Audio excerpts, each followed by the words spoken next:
శుభోదయం. Global బెథేనియా Calvary ministry తరపున ఈ ఉదయకాల సమయంలో మరొకసారి మీ అందరితో కూడా కలుసుకుని దేవుని యొక్క పరిశుద్ధమైన మాటలు ధ్యానించడానికని దేవుడు నాకు ఇచ్చిన మధురమైన అవకాశాన్ని బట్టి నేను దేవునికి ప్రత్యేకమైన వందనాలు తెలియజేస్తుంటున్నాను. ఈరోజు కూడా పరిశుద్ధమైన వేద గ్రంథంలో నుండి మరొక చక్కటి మాటలు చదువుతున్నాను. మొదటి సమూయేలు గ్రంథము 18వ అధ్యాయము 14వ వచనాన్ని మనం చదువుతున్నాం. దయచేసి గమనించండి. మొదటి సమూయేలు గ్రంథము 18వ అధ్యాయము 14వ వచనము. మరియు దావీదు సమస్త విషయములలో సుబుద్ధి కలిగి ప్రవర్తింపగా యెహోవా అతనికి తోడయుండెను. దేవునికి మహిమ కలుగునుగాక. ప్రియులారా, చాలా గొప్ప మాట అండి. ఎందుకంటే దావీదు మిగుల సుబుద్ధి గలవాడై ప్రవర్తించడం ద్వారా సౌలును చూచి మరి సౌలుకే భయము పుట్టించేంతగా తను జీవించాడన్నమాట. అవును, ఎందుకంటే సౌలు గొప్ప రాజు. అంత గొప్ప వ్యక్తి దావీదుకు భయపడడం సామాన్య విషయం కాదు.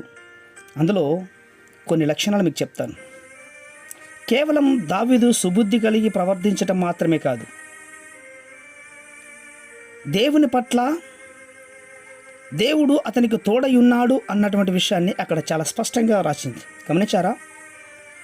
దేవుడు ఎందుకు దావీదుకు తోడై ఉన్నాడు? అతడు సమస్త విషయంలో సుబుద్ధి కలిగి ఉన్నాడు కాబట్టి. అంటే సుబుద్ధి అంటే ఏంటి? సామెతల గ్రంథం 19:11 అనుకుంటాను. అక్కడ చెప్పబడుతుంది, ఒకను సుబుద్ధి వానికి దీర్ఘశాంతం నిచ్చును అని. ఎంత గొప్ప మాట కదా. అవును, సుబుద్ధి తప్పులను క్షమించి వారికి ఘనతనిస్తుందంట. అది గమనించాలి. దావీదులో ఉన్నటువంటి గొప్ప లక్షణం అదే సుబుద్ధి. సుబుద్ధి అంటే దీర్ఘశాంతము, దీవెన అని కూడా చెప్పచ్చు. తప్పులు క్షమించడం, వాటిని ఘనతనిస్తుంది. ప్రియులారా, దావీదు సుబుద్ధి కలిగినందువల్ల దేవుడు అతనికి తోడై ఉన్నాడు. అవును, సౌలు పట్ల దావీదు అన్ని అపరాధాలను క్షమించగలిగాడు. అదే తనకిచ్చిన గొప్ప దీవెని చెప్పచ్చు. అది దేవునికి ఇష్టమైనటువంటి లక్షణం కూడా అయి ఉండొచ్చు. అందుకే దేవుడు దావీదుకు తోడుగా ఉన్నాడు. ప్రియులారా, గమనించారా? దావీదు సుబుద్ధి ప్రవర్తన సౌలునే భయపడేటట్టుగా చేస్తుంది మరో కోణంలో. మరి మన ప్రవర్తన పట్ల ఎవరికైనా మనం చూసి భయం అనిపిస్తుందా ప్రియులారా?